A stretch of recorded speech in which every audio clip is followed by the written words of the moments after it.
सशक्तिकरण रोजगार देने वाला भी बन सकता है। ये हमारा एक रोजगार बहुत महत्वपूर्ण विषय और ये पूरा की यह पूरा योजना माँ साहब को महिला हो या पुरुष को समर्पित उनको रोजगार देने वाला और बनाएगी। उनके ही सम्मान में बहुत 31 मई को आज माननीय मुख्यमंत्री जी के देश के यशस्वी प्रधानमंत्री नरेंद्र मोदी जी इसमें हमारे बेरोजगार भोपाल पधार रहे युवाओं हैं को और 2 लाख महिलाओं के सम्मेलन को संबोधित करेंगे।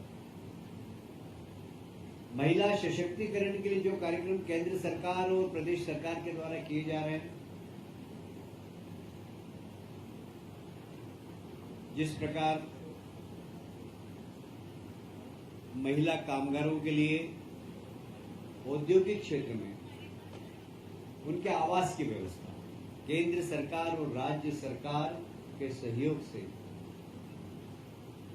सभी औद्योगिक क्षेत्रों में महिला कर्मचारियों के लिए आवास बनाने का निर्णय आज कैबिनेट ने भी लिया है और माननीय प्रधानमंत्री जी इस विषय में विशेष रुचि ले रहे हैं, इसलिए केंद्र सरकार से भी हमें सहयोग प्राप्त हो रहा है। वहीं माननीय प्रधानमंत्री जी भोपाल और इंदौर की भोपाल से ही मेट्रो ट्रेन का भी लोकार्पण करेंगे। इंदौर और भोपाल और साथ ही दतिया एयरपोर्ट और सतना का एयरपोर्ट, उन दोनों का भी वहीं से लोकार्पण करेंगे। माता जी के जो 300 जयंती पर 20 मई से 31 मई तक काफी कार्यक्रम हुए। कल पता नहीं आप लोगों ने नाटक देखा कि नहीं देखा, अद्भुत नाटक था। मतलब प्रहलाद भाई और हम जरा कठोर माने जाते हैं, हमारे आंख में आंसू बहुत कम आते हैं, हमारे कारण बहुत सारे लोगों को आ जाते हैं, पर कल वहां हमें भी आंसू पोंछना पड़ा। इतना जबरदस्त नाटक था।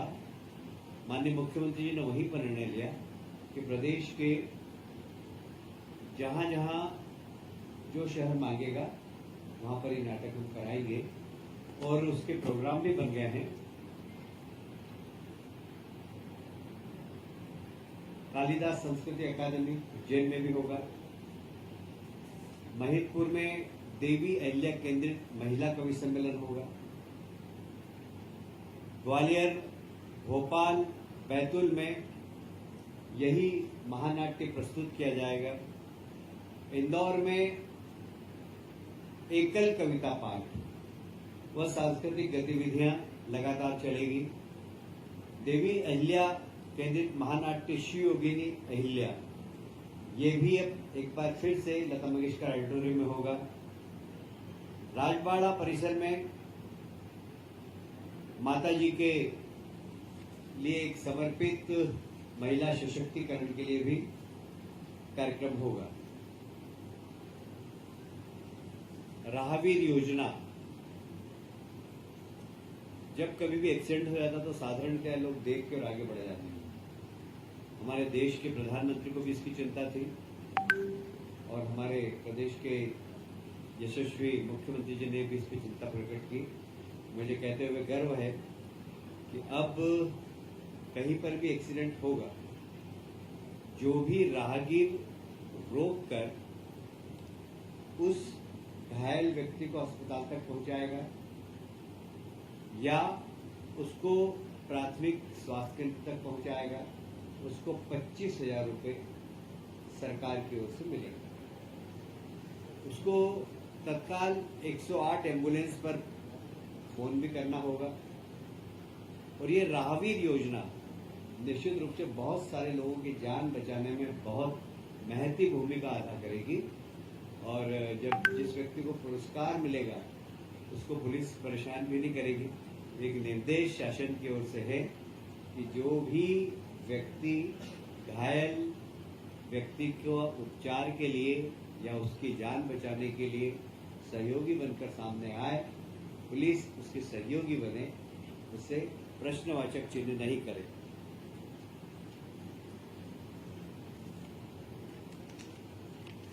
आप सभी जानते हैं कि हमारी सरकार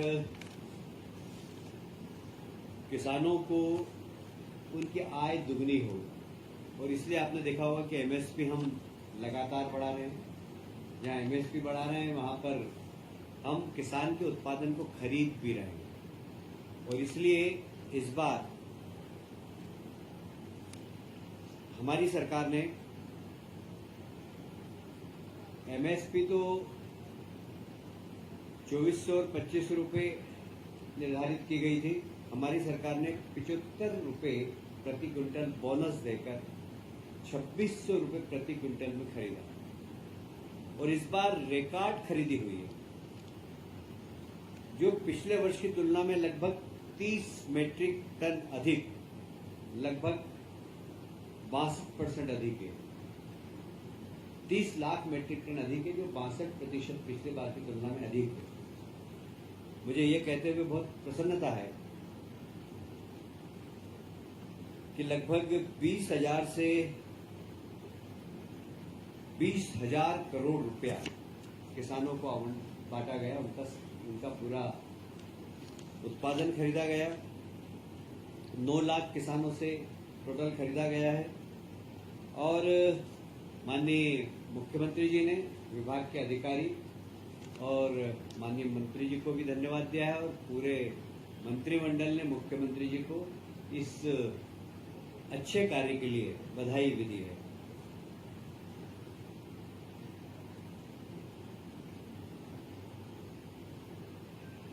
शायद आपको स्मरण होगा कि सीतामऊ में पिछले माह किसान सम्मेलन हुआ था, और इस किसान सम्मेलन का उद्देश्य, किसान समागम का उद्देश्य यही है कि कृषि आधारित उद्योग को हम बढ़ावा दें और आधुनिक खेती कैसे की जाए, साथ ही प्राकृतिक और ऑर्गेनिक खेती कैसे की जाए।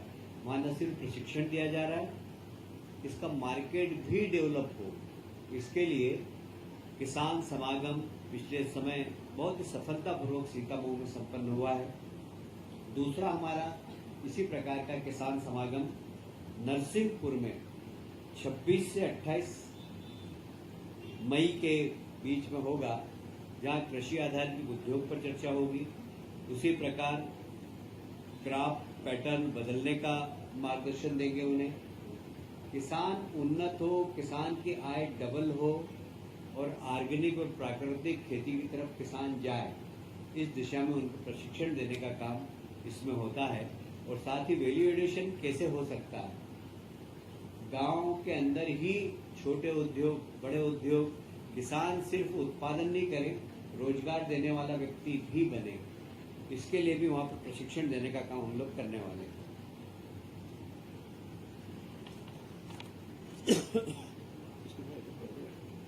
बहुत तेज या कम कर दो।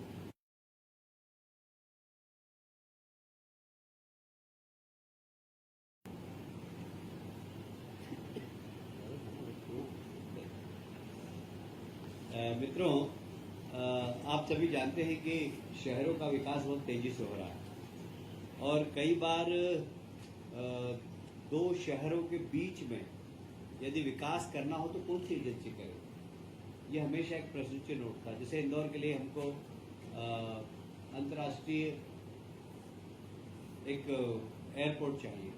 अब उस एयरपोर्ट को नगर निगम बनाए, कौन जमीन उसकी सिलेक्ट करे, इसके लिए बहुत ज़रूरी था कि एक ऐसी संस्था हो जो कि इस बारे में विचार करे, 2-3 शहरों के बारे में कैसे एक समेकित डेवलपमेंट, और 2-3 शहर क्लब होकर विकास के बारे में सोचे।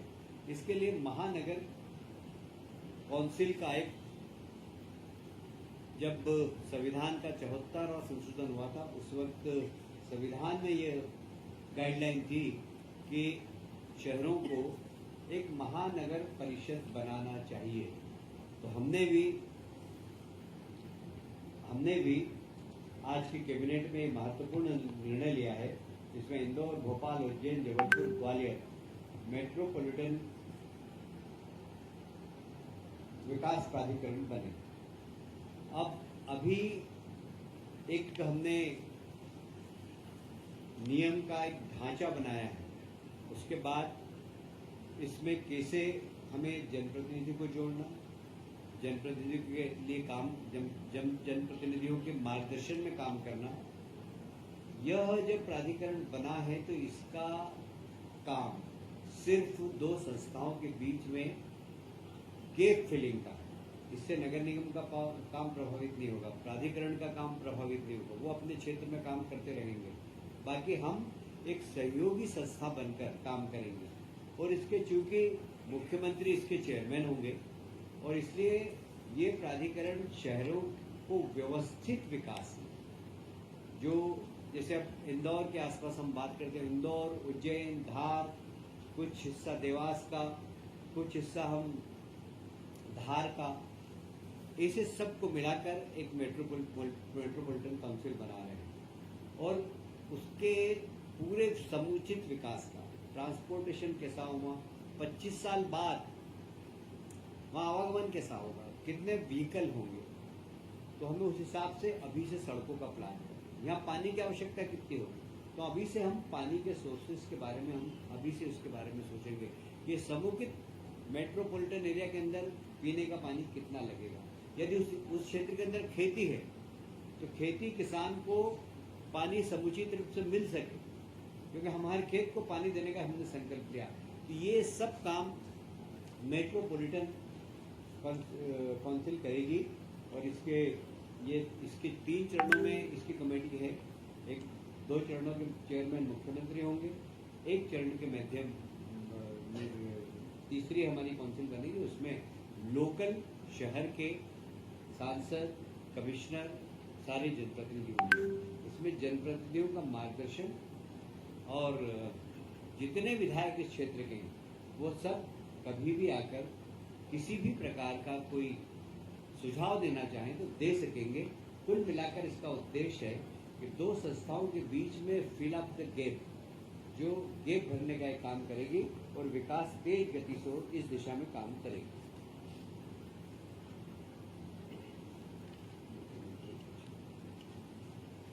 मित्रों, स्वच्छ भारत मिशन देश के प्रधानमंत्री जी ने चालू किया है और उसमें नगर निगम, नगर पालिकाओं को काफ़ी धनराशि भी आवंटित की गई।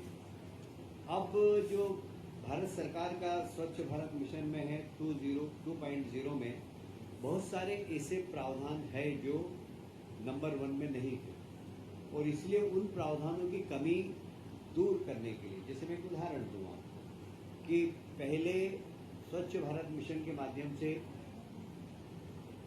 कचरा कलेक्शन के लिए गाड़ियाँ आ गई। अब उनकी लाइफ 3 साल है, 4 साल है, हमको नई गाड़ी खरीदना है। नई गाड़ी खरीद करने के लिए स्वच्छ भारत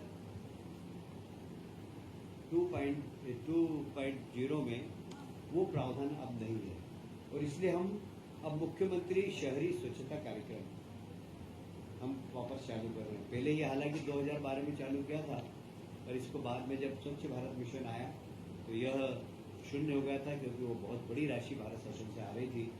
पर अब आवश्यकता है इस बात की, जैसे अब ड्रेनेज के अंदर मैनहोल में व्यक्ति नहीं घुसे, उसके लिए मशीन खरीदना है, तो नगर निगम के पास पैसा नहीं है और स्वच्छ भारत मिशन जो भारत सरकार का उसमें प्रावधान अब नहीं है जो सेकंड पार्ट में, तो हम मुख्यमंत्री स्वच्छता कार्यक्रम के अंतर्गत वो मशीन उनको उपलब्ध कराएंगे। कुल मिलाकर स्वच्छ भारत मिशन लगातार तेज गति से चलता रहे और इसलिए इसको सपोर्ट के लिए ये मुख्यमंत्री शहरी स्वच्छता कार्यक्रम के अंतर्गत हमने आज कैबिनेट में निर्णय लिया है। पहले चरण में हमने 277 करोड़ का ऐसे प्रावधान किया, हालांकि ये राशि मुझे अभी कम दिख रही है, इसलिए आज मैंने कैबिनेट में कहा भी है कि मुख्यमंत्री जी राशि बढ़ाना पड़ेगी, क्योंकि बहुत सारी नगर निगमों में बहुत सारे सामान नहीं है, मैं जा भी जाता हूँ, पर ये इसकी शुरुआत हो गई है। पैसे की तो कभी भी आ सकते हैं, 12 महीने हम लोग कैबिनेट करते रहते हैं और पर यह एक अच्छी शुरुआत हुई है कि स्वच्छता मिशन जो केंद्र सरकार का वो तेज गति से चलता रहे।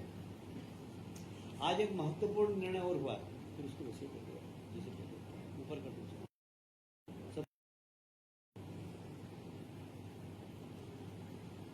लोक माता देवी अहिल्या माता जी को समर्पित क्योंकि आप सब जानते हैं लोक माता अहिल्याबाई ने उस समय रोजगार देने के लिए बुनकरों को महेश्वर में साड़ी बनाने का प्रशिक्षण दिया था और आज भी महेश्वर की साड़ी विश्व विख्यात है। उनको ही समर्पित एक स्किल डेवलपमेंट का कार्यक्रम हमने फिर से प्रारंभ किया है। इस कार्यक्रम के अंतर्गत जरूरतमंद व्यक्ति को बैंक ब्याज से 1,000 रुपये प्रति वर्ष की छूट दी जाए। साथ ही तो उसको ब्याज की छूट भी देंगे। योजना में 100 करोड़ का प्रावधान है। इसमें युवा, महिलाएं सभी सम्मिलित हो सकते हैं और इस स्किल डेवलपमेंट के माध्यम से जब व्यक्ति रोजगार मूलक प्रशिक्षण प्राप्त करेगा तो कुछ रोजगार देने वाला भी बन सकता है। जैसे प्रधानमंत्री हमेशा कहते हैं कि रोजगार मांगो मत, रोजगार दो। यह योजना महिला हो या पुरुष उनको रोजगार देने वाला बनाएगी। ये एक बहुत अच्छी योजना आज माननीय मुख्यमंत्री जी के नेतृत्व में कैबिनेट ने पारित की है, जिसमें हमारे बेरोजगार युवाओं को, विशेषकर महिलाओं को बहुत इसका लाभ होगा। आप सभी जानते हैं कि आदि शंकराचार्य जी ने पूरे देश में भ्रमण किया था और एक सनातन धर्म के लिए एकात्मता के लिए, हिंदू धर्म की एकात्मता के लिए उन्होंने बहुत काम किया और विशेषकर ऐसी मान्यता है कि ओंकारेश्वर में उन्होंने साधना की थी और वहीं पर उनको मतलब ईश्वर के दर्शन भी हुए थे, दर्शन प्राप्त किए थे उन्होंने। इसीलिए हमारी सरकार ने वहाँ पर आदि शंकराचार्य जी की एक बहुत बड़ी 108 फुट प्रतिमा का तो उद्घाटन कर ही दिया है, पर अभी उसके आसपास बहुत सारे काम हमें करना है।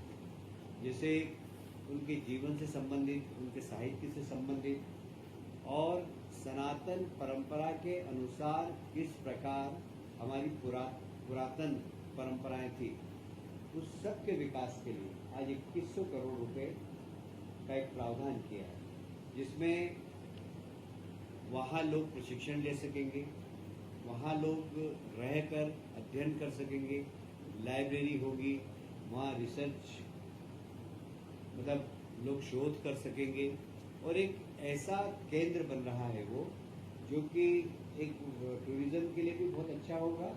विशेषकर जो भारत की सनातन परंपरा को अगर जानना चाहता होगा तो दुनिया भर के लोग आकर वहाँ पर रह सकेंगे। तो उन सब के लिए छोटे हॉल, बड़े हॉल, मीटिंग हॉल, रहने की व्यवस्था, लगभग 1000 लोग वहाँ रह सकें, उस प्रकार की हॉस्टल भी बन रही है। वहाँ अलग अलग प्रकार की कुछ 5 स्टार टाइप कमरे बनेंगे, कुछ सामान्य कमरे बनेंगे। एक बड़ा संस्कृति केंद्र सनातन धर्म का वहाँ पर बनने जा रहा है। इसके लिए 2100 करोड़ रुपए आज कैबिनेट ने मंजूर किए हैं और ये पर्यटन के क्षेत्र में बड़ी क्रांति लाए। जैसे कि उज्जैन में हमने महाकाल लोक बनाया और उसके बाद वहाँ पर दर्शकों की संख्या लगभग 30 से 40 गुना बढ़ी है और वहाँ की अर्थव्यवस्था का चक्र 10 गुना बढ़ा। मतलब इकोनॉमी पूरी उज्जैन की पर कैपिटा इनकम बढ़ गई। ये भी निमाड़ के क्षेत्र में जब पूरा बन जाएगा, वहाँ पर 3D सिस्टम के माध्यम से आदि शंकराचार्य ने पूरे देश में घूमकर किस प्रकार ऐसा लगेगा उनको कि हम आदि शंकराचार्य के युग में आ गए। इस प्रकार का एक संग्रहालय बनेगा वहाँ पर। लोग उसको निश्चित रूप से देखेंगे ही, जो जाएगा वो एक बार नहीं बार बार देखेगा। तो सारे देश का वो आकर्षण का केंद्र बने, एक अच्छा पर्यटक स्थल बने, इस दिशा में हम काम कर रहे हैं। ये एक बहुत महत्वपूर्ण निर्णय आज कैबिनेट में हुआ है।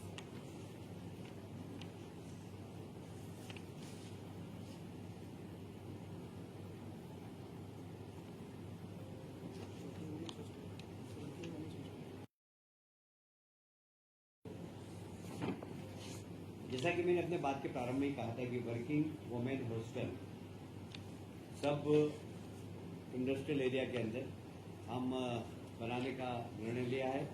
अभी प्रथम चरण में हमने उद्योगपुरी जिला के अंदर लगभग 66 करोड़ का निर्णय लिया है, पीथमपुर में 76 करोड़ का, मालनपुर में 29 करोड़ का और औद्योगिक पार्क मंडीदीप में 77 करोड़ का। ये अभी हम हमारे बजट में से कर रहे हैं, पर आज माननीय मंत्रियों ने भी सुझाव दिया और मुख्यमंत्री जी ने भी उसको माना कि ऐसा होना चाहिए कि हमें जो इंडस्ट्रियलिस्ट हैं उनसे भी बात करना चाहिए कि CSR में वे वर्किंग वुमेन हॉस्टल का निर्माण करें और PPP मोड पर भी हम कर सकते हैं। इस सब दिशा में हम लोग काम करेंगे, खास करके औद्योगिक क्षेत्र में महिलाएं सुरक्षित रह सके, इसके लिए यह योजना प्रारंभ की है। एक और आज इंदौर को तोहफा दिया है माननीय मुख्यमंत्री जी ने। आप सभी जानते हैं होलकर नरेश यशवंत राव जी ने MY हॉस्पिटल बनाया था और उसके बाद अभी तक उसमें बहुत बड़ा काम नहीं हुआ, छोटे मोटे जरूर एक्सपांशन हुआ है, पर इस बार वहाँ पर बहुत बड़ा काम होने वाला है। लगभग 773 करोड़ रुपया आज स्वीकृति दी। यह वर्तमान जो व्यवस्था है उससे लगभग डबल व्यवस्था हो जाएगी और सब आधुनिकतम सुविधाएं उस हॉस्पिटल के अंदर होगी। हम कोशिश करेंगे कि यह हॉस्पिटल ऐसा बने जहाँ पे हार्ट का ऑपरेशन हो, जहाँ लीवर ट्रांसप्लांट का काम हो, इससे बड़े बड़े काम जिसके लिए लोग दिल्ली बॉम्बे जाते हैं वो इस हॉस्पिटल में सारी सुविधा उपलब्ध कराएं। उसी प्रकार रीवा में भी लगभग 321 करोड़, जो अभ्यास जिला अस्पताल है उसके विकास के लिए 321 करोड़ रुपए आज स्वीकृत किए हैं। और यह एक इंदौर ही नहीं, इंदौर मालवा ही नहीं, निवाड़ी नहीं, पूरे सेंट्रल इंडिया के लिए जो गरीब हैं, जो मध्यम वर्गीय हैं, उनके लिए एक बहुत बड़ा तोहफा होगा, क्योंकि मेडिकल सर्विसेज आजकल बहुत महंगी होती है। और इसी समय में हालांकि हमारे देश के प्रधानमंत्री ने आयुष्मान योजना के माध्यम से गरीबों को और मिडिल क्लास के लोगों को बहुत बड़ी सुविधा दी है। साथ ही 70+ के लोगों का भी आयुष्मान कार्ड बनाया है। वह कोई भी व्यक्ति हो, उसके किसी भी परिवार का हो, उन सब का बनाने का काम किया। एक बहुत बड़ी उपलब्धि है माननीय प्रधानमंत्री जी की। पर फिर भी मिडिल क्लास के व्यक्ति के लिए मुश्किल हो जाता है जब गंभीर बीमारी से पीड़ित हो जाता है। तो यहाँ पर हम इस हॉस्पिटल के अंदर जब 773 करोड़ रुपया खर्च कर रहे हैं तो आधुनिकतम सारी चिकित्सा सुविधा यहाँ पर हो, इसके लिए हम लोग प्रयास करेंगे। आज की कैबिनेट में यही निर्णय हुए थे। अभी लंच के बाद विकसित मध्य प्रदेश 2047 का एक रोड मैप के बारे में अभी हम लोग सब एक साथ बैठने वाले हैं। उस पर चिंतन मनन होगा, उस पर चर्चा होगी और उसको एक अमली जामा पहनाएंगे। तो इसके बाद भोजन के पश्चात हम 2-3 घंटे फिर से बैठेंगे और माननीय प्रधानमंत्री जी का जो सपना है 2047 में भारत एक सशक्त भारत बने, उसमें राज्य सरकारें किस प्रकार अपनी तैयारी करती है, उस तैयारी को हम लोग कर रहे हैं। और इसमें माननीय प्रधानमंत्री जी का मार्गदर्शन और माननीय हमारे मुख्यमंत्री जी की कल्पना, दोनों पर हम आज बैठ के चर्चा करेंगे। आप सब लोगों को मैंने अभी कैबिनेट से संबंधित सारी जानकारियाँ दी हैं। मैं आप सबको धन्यवाद देता हूँ। यार ये कैबिनेट का विषय नहीं, और कुछ पूछना है जी। उसके बाद फिर बैठेंगे। मैं आग्रह करूंगा मुख्यमंत्री जी खुद बैठे।